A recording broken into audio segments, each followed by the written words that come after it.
Hey guys, I hope you're all doing well. Today I want to do a video on how to choose a destination, and that could be for travel, to live for a longer period of time, or anything really. So just how to choose a destination that's going to be right for you. I'm getting ready to travel again, so it seems like an appropriate time to film this video. I find that I like to move around a lot, so I seem to be choosing new destinations frequently, and I found that it helps when I consider different categories and what that place is going to offer in terms of those categories. So I've come up with 10 of them, and I'm going to share them here with you today, and in hopes that they help you choose the right destination for you. Number 1, climate. So what's the temperature like? Is it humid? Is it hot? Is it cold? How much rainfall does it get? All of those things. My ideal is somewhere like 75 to 85 degrees, not too humid, so that's what I always look for. Number 2, food. So I consider the access, quality, and pricing, etc. of the food situation in the place I'm going. Ideally, I'd like to be in a place that has great fresh fruits and vegetables at reasonable prices, really delicious, and with good seasonal variety.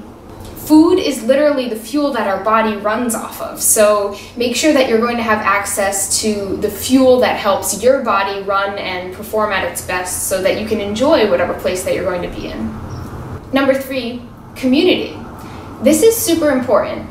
Does the place that you're going to have community that you can tap into, or do you feel like you could create there? Austin, Texas, where I am right now, is amazing in this regard. That is a huge part of the reason that I've been here. Whatever you seek and need in your community, make sure that you're going to be able to access that in your destination, especially if you're going to be there for a while. Number 4, transportation.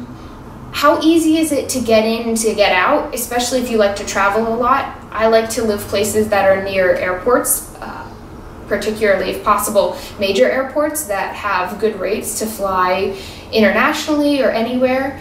And also, how is the transportation within the place that you're living? Does it have good public transportation? Can you get around by bike? Is traffic horrendous, or is it manageable?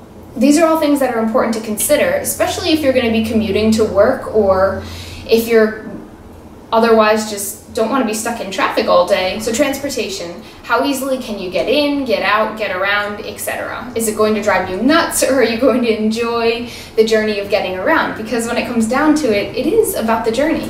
Number 5, income plan. I put this as income plan / internet access actually, because for me, my income plan is sort of based on internet access. So these may be 2 different categories for you, but for me, they're one and the same. I need to have a good internet connection, which I found is more challenging in certain countries. Costa Rica is amazing in a lot of ways, but one place it sort of lacks is having a reliable internet. And that's something to keep in mind. Can you bring your business to this place, or can you start a new business in that place if you're going to be there for a long period of time? Can you find a job there that you're going to enjoy? These kind of things. Number 6, green space. This is super important to me, especially if I'm going to be in a city, because cities are crowded and generally speaking do not have a lot of green space. But I think it's likely essential for everyone to be getting out and interacting with nature, to be breathing fresh, clean air, to be able to get away from the sounds of the civilization, I guess, and just relax. And number 7, diversity.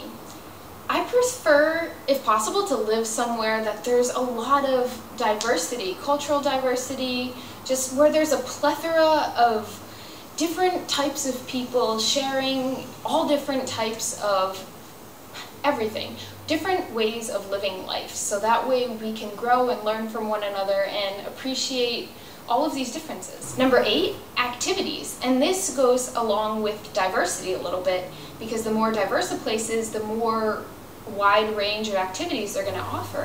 What activities are you passionate about doing, and do they offer them there? This also goes hand in hand with that community feel. Do they have a community for that? Do they have activities geared towards that? Or if there's an activity that you don't really need a group for, is it something that you can do there? Do they have the space where you could practice that? Number 9, fitness space. So along the lines of activities, but becoming a little more specific here. Do they have the fitness space available that you need? And I know I stress fitness a lot, but it's just so important to move. And it doesn't have to be any typical sort of exercise, but just a way that you can move, that you enjoy moving, that serves you. And you want to make sure that, again, you're setting yourself up for success. So you're finding a place that's going to be able to support that practice of yours, or something that you want to work towards doing. Number 10, and this is probably the most important, that good feeling vibe. Just make sure that you get that good feeling vibe about the place that you're going to be going to. Does it feel right in your gut? Do you know that it's right for you? Or is there some sort of ding going off inside telling you, you know, it all seems right on paper, but something about that just doesn't feel right for me? It's super important to listen to that. A few tips to keep in mind about these 10 categories that I just offered you.